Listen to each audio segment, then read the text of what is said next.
Hello everyone and welcome back to the Common Sense Crypto channel. As with you always, this is Rich doing another video today on XRP. So I hope you're all having a wonderful day today wherever you are in this great world.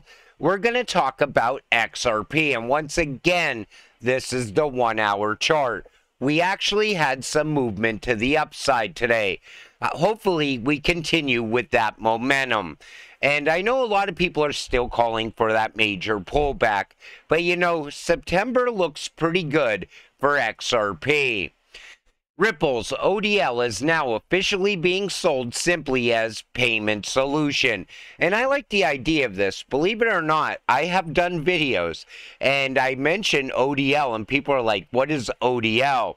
And I know there's XRP holders out there that still do not understand on-demand liquidity.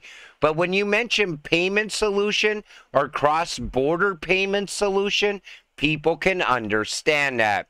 So free up working capital, eliminated pre-funding requirements, help unlock trapped capital, enable faster payments, real-time settlement, speeds up delivery, regardless of funding source or destination.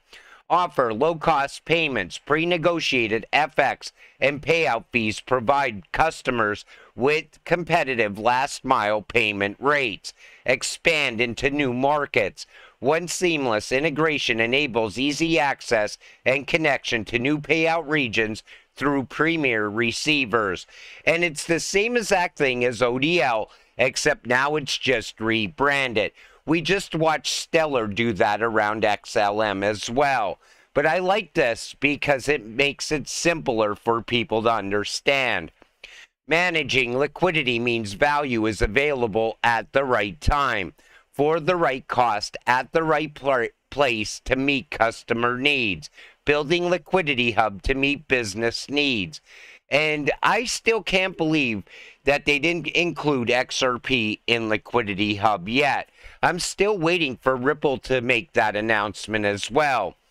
So, at one point in time, you could count on a single hand the available venues that enabled on and off ramps. Today, the different venues for moving in and out of crypto are continuing to grow with more than 600 crypto exchanges worldwide. But enterprise-grade off-ramps out of crypto are still few and far between. Everyone from major money transfer companies and card networks to global crypto exchanges is taking advantage of tokenization to address this first hurdle. And that's why tokenization is very important. Similarly, though, Ripple has spent years creating a robust global network of on and off ramps via Ripple payments. Today, we have payout capabilities in 70 countries, representing more than 90% of the daily FX market. So you see how far Ripple has come. You know, that's why I said it's going to be hard for JP Morgan to come up with a competitor for Ripple and XRP because they have a decade on JP Morgan already. And we're at the point now where the new financial system is already on the horizon. Time is running out. But it looks like Ripple is expanding one more time. Ripple opens up Liquidity Hub to Brazil and Australia. And they're going to continue opening up this Liquidity Hub all around the world. They're getting everything put in place. You know, people don't like when I say flip the switch moment. Some people always say, that's getting old. I don't like it. But that's exactly where we're headed if you think about it. Because Ripple's already laying all that groundwork already. And at some point, they're going to say, hey, let's go live with XRP all throughout this region and that region. We're watching it happen right now in Japan. That's going to start this month as well. So report shows XRP more popular in Japan than in the United States. So this is a report coming from the University of Hong Kong has revealed that XRP is more popular in Japan than the United States amid growing interest in the asset, within the Japanese populace. I think this is going to be huge when they go live over there, when they finally launch with XRP. And I think it's going to gain momentum from this. And then other countries are going to want to get on board with this. And it's going to expand so fast. And at the same time, we're going to watch XRP rise in price. That's what I see coming. Wall Street veteran says Ripple proper party is not about XRP price. You know, this party is actually about Ripple celebrating the fact that XRP got clarity, legal clarity, and that they're breaking away from the SEC. But for some reason, people just can't stop talking about, will there be an IPO announcement? Will, you know, Ripple talk about a settlement with the SEC? I say let's see what happens at the party. Instead of speculating on what could happen or might happen, I always like to stay with the facts. Until anything's announced, it's all just speculation. But that's what the party's about. It's about celebrating that win. Then there's this, breaking news. Rumors are swirling that major financial giants like BlackRock may be reevaluating their stance on Bitcoin and potentially eyeing alternatives like XRP. With billions at stake, the implications for the crypto market could be significant. As investors, we must stay informed and vigilant. Are we witnessing a shift in institutional confidence towards more sustainable and efficient digital assets? Now, I said it before, and I really don't care if BlackRock gets involved with XRP. I'm sure they're going to. But, you know, people always think this is going to be somehow game-changing if BlackRock's involved here or there because they have money. But BlackRock is going to go with utility in the end. They're here because a new financial system's coming and they want to be involved. I don't think they ever even really cared about Bitcoin. I think for some reason they're getting involved in that, and somehow I just feel it's tied back to the World Economic Forum. But again, this is rumors as well, speculation. But one thing I do know is that BlackRock's vice president talked about utility in the past. And who knows, maybe they will be able to push the price of XRP if they do get involved. We'll have to wait and see what happens. I'm sensing Ripple is shifting from reliance on XRP and cross-border payments to new use cases such as institutional custody of digital assets, derivatives, CBDCs, and carbon credit markets. Not saying that's a bad strategy at all, but in order for XRP to prosper long term, we cannot rely on just Ripple. That's why I welcome initiatives such as Hooks, Zahao Network, and Evernode. Stablecoins are the killer app for global transfer value, surpassing MasterCard volume and soon to surpass Visa, aiming for Bitcoin. Hence why Ripple Liquidity Hub just added Tether and USDC. Now, this is what I'm going to tell you right here.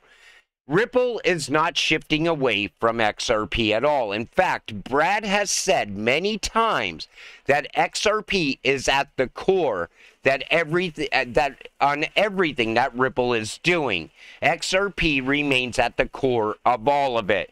They're not going to abandon XRP and go with something else.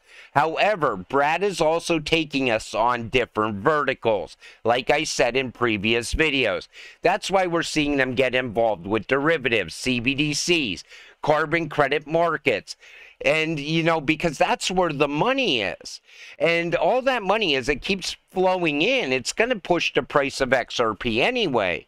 And I always like to separate Ripple from XRP when I do videos. So you know when I'm talking about us getting rich and Ripple getting rich on their own. So that's why I always point out, like Japan, they're going live with XRP. That's how me and you get rich. If they were going live with RippleNet and there was no talk of XRP, then only Ripple would be getting rich, not me and you.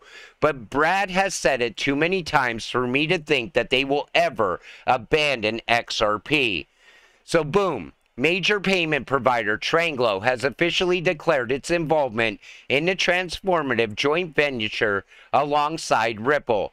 The pioneering cryptocurrency payment giant and SBI a major powerhouse in the Japanese financial sector who will use XRP. And that's why I said, you know, that's what you got to pay attention to. And these companies, these partners of Ripple, they're partners of Ripple not for just RippleNet. They also want to use the on-demand liquidity, the payment service. And, you know, we see this all the time. People start to look at things and they get a point of view, and then all of a sudden it becomes a narrative. And then other people jump on board and they add to that narrative. That's why I try to always keep you grounded in the facts. Ripple being on the BIS, Cross-Border Payments Interoperability Task Force, got all the attention. But take a look at the associated payment service providers list. With the exception of Bank of China, every entity is either on RippleNet or is at most 1 to 2 tech partners from RippleNet. And you see that right here.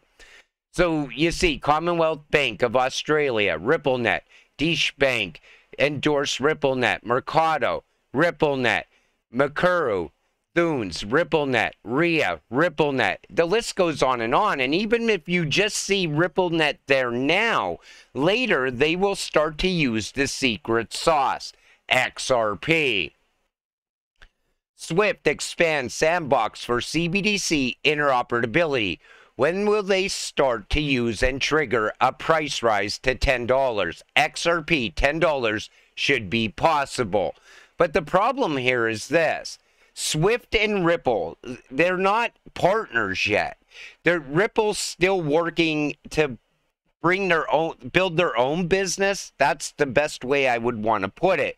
And Brad has said many times, you know, we're a competitor of Swift. And I think Swift at some point and Ripple will come together. But we're not quite there yet. But people are already talking like Swift and Ripple are going to be side by side in the future. And I think that will happen once Swift realizes how big of a competitor Ripple actually is. But I don't think we're quite there yet. So boom, XRP seizes third spot in global crypto searches in 2023. XRP holds strong with 1.25 million monthly searches worldwide. I think that's actually incredible. And it shows that people are gaining more and more interest in XRP at the same time. And we know the demand for XRP is rising at the same time as well. So I think what's going to happen as time goes on, we're going to see the demand rise for XRP, and that's when we can get price appreciation for XRP as well. As XRP is being utilized in this country by this bank, all of a sudden this bank gets on board and that bank and so on. Then all of a sudden XRP will climb very fast in price. And I think a lot of people are expecting this massive run-up and then this massive pullback. But I don't think we're going to see such a big pullback. I think utility is going to take over along the way. And that's what I'm thinking of. That's my opinion on it. Because it makes sense. All of a sudden, Japan wants to use XRP and launch, work like a launch pad. Then all of a sudden, this country decides to do the same thing. A pullback doesn't make sense at that point as we gain more and more traction over time. But, you know, I like to keep you grounded in the facts. That's why whenever I talk about something that's a rumor or speculation, I let you know that up front. Because there's so many narratives now around crypto. I talked about that yesterday in yesterday's video. The slightest announcement, and all of a sudden, XRP's going to zero. This is the next XRP killer. There's no alternative to XRP. And as long as we stick to the facts, we can kind of get a timeline on exactly when XRP is going to show its true price. And I still think the fall looks very good for XRP. But until then, we stay patient, we stay positive.